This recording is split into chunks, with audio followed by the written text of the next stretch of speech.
নমস্কার, খবর বার্তা স্বাগত জানাচ্ছি।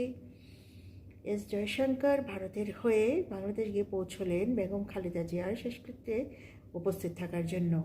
সেখানে গিয়ে তিনি বেগম খালেদা জিয়ার পুত্র তারেক রহমানের সাথে সাক্ষাৎ করলেন এবং শুধু তাই নয়, তিনি তার হাতে তুলে দিলেন মোদিজির পাঠানো একটি পত্র, যেই পত্রটিতে মোদিজি বেগম খালেদা জিয়ার মারা যাবার জন্য গভীর শোক প্রকাশ করেছেন। শুধু তাই নয়, বেগম খালেদা জিয়া যখন বাংলাদেশের প্রধানমন্ত্রী ছিলেন তখন ভারত এবং বাংলাদেশের মধ্যে যে সুসম্পর্ক তৈরি হয়েছিল সে বিষয়ে স্পষ্ট উল্লেখ করেছেন।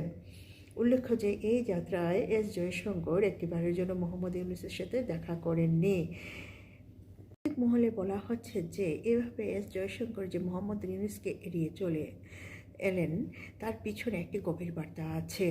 ভারত আকারে ইঙ্গিতে এটা বুঝিয়ে দিতে চাইছে যে মোহাম্মদ ইউনূসের নেতৃত্বে বাংলাদেশে যেভাবে হিন্দু নিধন যজ্ঞ চলছে সেজন্য ভারত কতটা ক্ষুব্ধ।